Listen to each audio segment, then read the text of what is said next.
swallowed a bug and think, oh, gross. What if I told you people eat them on purpose? And they're delicious. This is my friend Lorna. She thinks eating bugs is gross too. But I've got a surprise for her. Hey, thanks, Dr. Bug. And thanks for taking the time to talk about eating insects. If anyone can convince me to try it, it's going to be you. Well, I am happy to try. Just a heads up, if you're serving edible bugs, make sure your friends are ready for the adventure. And a quick note, if you have shellfish allergies like crab, lobster, or shrimp, be cautious with the hard-bodied insects like crickets, cockroaches, or grasshoppers. They can trigger similar allergic reactions. No worries there for me, but you're never going to see me eat a cockroach. Well, okay. Well, how about a fresh-baked blueberry muffin instead? I ate mine already. To be sure, it was tasty. It's a new recipe. It looks delicious. So what about eating insects, though? Have you ever tried any? You know, I have. People around the world have been eating insects for thousands of years. In countries like Thailand, Vietnam, Africa, Mexico, it's pretty common. Well, why do they eat them? Food isn't always available just a short drive to the grocery, and in some places around the world, people regularly eat insects. And best of all, insects are a tiny superfood, packed with protein, all kinds of nutrients our regular snacks don't always have. They don't have to be whole.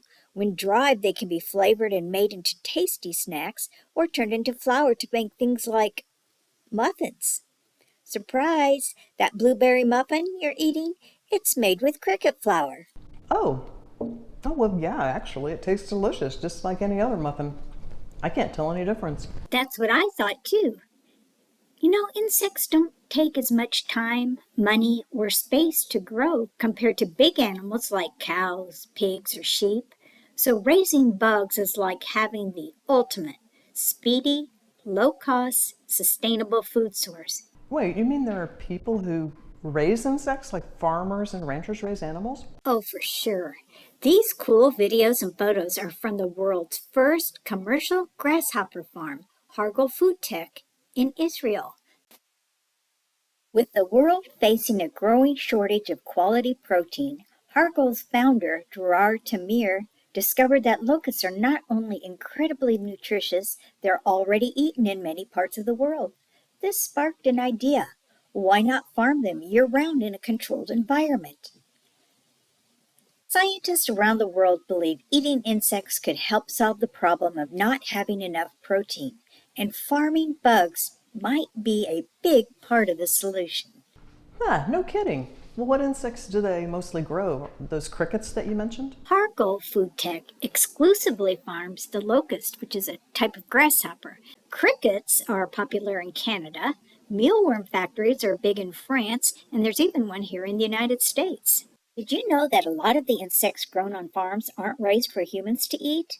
They're raised as feed for livestock and fish, or to be used in pet foods. Healthy protein is good for animals, too. Are you ready to try a crunchy bug snack? But you didn't get these for us to eat right now, did you? These look just like insects. I sure did.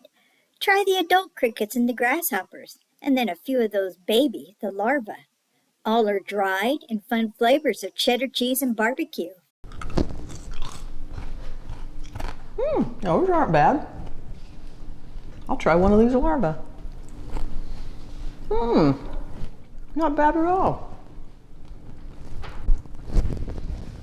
Well, Dr. Bug, you've really opened my eyes about, what do you call it? I'm sure you scientists have some special name for people eating bugs. The scientific name for eating insects is entomophagy. Entomophagy. And I learned that insects don't taste nasty like I thought they would. Now, if I want to get some for my kids to try, where should I look? It's hard to find edible insects in stores here in the U.S. Most shoppers won't look for them because, like you, they expect them to be pretty yucky. But you can find them in some specialty shops and also online.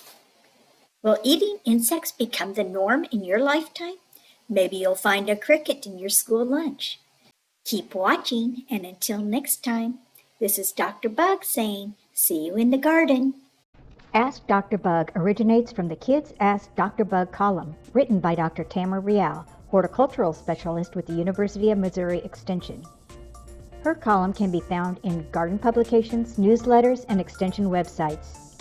Do you have a question for Dr. Bug? Send them to realt@missouri.edu.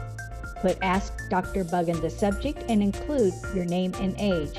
Or ask your questions online at the address listed here.